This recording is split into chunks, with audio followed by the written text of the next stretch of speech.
तीन दामाद की सास पार्ट 2।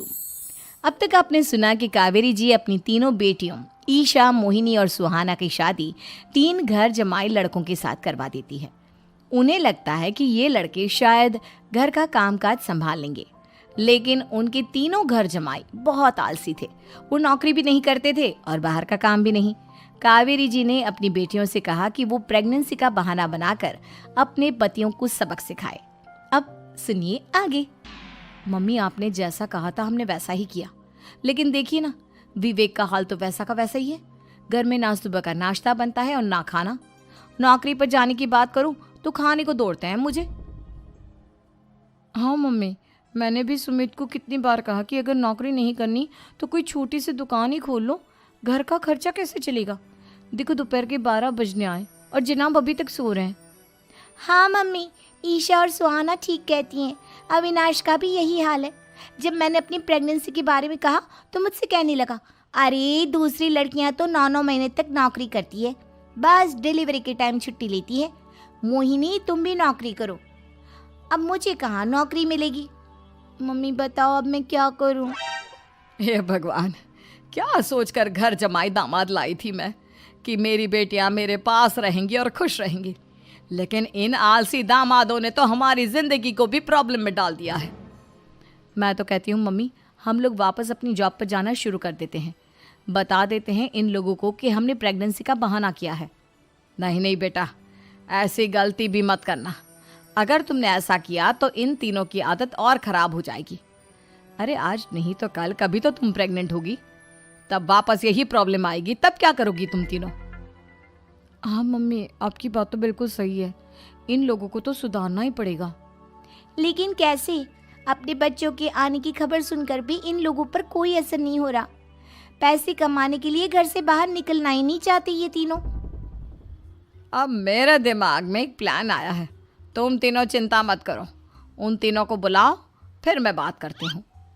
थोड़ी देर बाद कावेरी जी अपने तीनों दामादों को सामने बुलाकर अपनी बात कहना शुरू करती हैं। अविनाश, सुमित और विवेक, देखो बेटा, मैं ना तुम तीनों से बड़ा प्यार करती हूँ, इसीलिए तो तुम्हें घर जमाई बना कर रखा है मैंने। अरे मम्मी जी, सीधे सीधे कहिए ना, क्या बात है। प्यार तो हम भी आपको बहुत करते हैं। अरे मम्मी जी, आपकी इज्जत भी बहुत करते हैं। अरे भाई, आपके जैसी सास और कमाने वाली बीवी सबको मिलती है क्या? हाँ मम्मी, विवेक और सुमित ठीक कह रहे हैं। आपकी बेटी से शादी करके मेरी तो ज़िंदगी ही अच्छी हो गई है। जानती हूँ मैं, और ये भी जानती हूँ कि तुम तीनों अपने अपनी बीवियों से बहुत प्यार करते हो। बेटा, बात ऐसी है कि हमारे कुल गुरु ने कहा है कि प्रेग्नेंट होने के बाद मेरी तीनों बेटियाँ शुरू के 4 महीने हमारे गांव में जाकर रहेगी, जहाँ मेरे चाचा जी रहते हैं। अरे लेकिन क्यों मम्मी, गांव में जाकर रहने की क्या ज़रूरत है इन तीनों को। वो क्या है ना बेटा, हमारे परिवार को एक श्राप है। अगर मेरी बेटियों ने यहाँ पर बच्चा पैदा करने की कोशिश की तो उनके बच्चों को कुछ भी हो सकता है। इसलिए अब से लेकर 4 महीने पूरे होने तक इन्हें गांव वाले घर में रहना पड़ेगा। हाँ तो इसमें प्रॉब्लम क्या है मम्मी जी? हम भी वहाँ जाकर रहेंगे, पिकनिक मनाएंगे। अरे भाई, बीवी जहाँ हम भी वहाँ। हाँ यार, आइडिया तो बहुत अच्छा है। शहर की ज़िंदगी में रह रहकर परेशान हो चुके हैं, अब कुछ दिन गांव में बिताएंगे। तुम लोग समझने की कोशिश क्यों नहीं करते। तुम में से कोई भी वहाँ नहीं जा सकता, और मैं यहाँ रहूँगी ना तुम तीनों के साथ। 4 महीने की तो बात है, उसके बाद ये तीनों ही लौट कर आ जाएंगी। ठीक है मम्मी जी, अब हमारे बच्चों का सवाल है तो ये तो करना ही पड़ेगा। कावेरी अपनी तीनों बेटियों को कुछ दिन के लिए घर से बाहर कहीं दूसरे शहर में रहने के लिए भेज देती है। कुछ दिनों के बाद, अरे मम्मी जी, बहुत दिन से पिज्ज़ा नहीं खाया, मंगवाइए ना। क्या बताऊं बेटा, पहले तो बेटियां खर्चा दे देती थी क्योंकि उनकी नौकरी थी, लेकिन अब तो मेरे पास पैसे ही नहीं बचे। थोड़े बहुत पैसे हैं जो बच्चों की डिलीवरी में काम आएंगे। लेकिन मम्मी जी, आपकी बेटियों को वापस आने में तो अभी बहुत वक्त बाकी है। वही सोच सोच कर परेशान हो रही हूँ। सोच रही हूँ कल से दूध भी बंद करवा देती हूँ। अब दूध वाले को देने के लिए पैसे भी तो नहीं है ना। अरे नहीं नहीं मम्मी जी, अगर दूध भी बंद करवा दोगी तो मुझे चाय कहाँ से मिलेगी?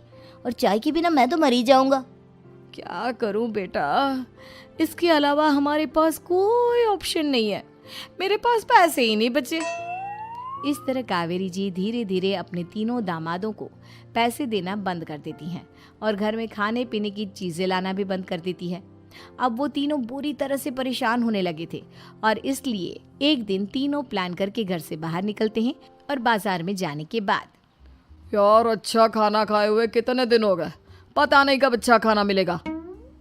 हमारी बीवियों के जाने के बाद तो हमारी हालत भिखारियों जैसी हो गई है यार। कुछ भी हो, मुझे तो आज पिज्ज़ा खाना ही खाना है। जेब में 1 रुपया नहीं और पिज्ज़ा खाएगा,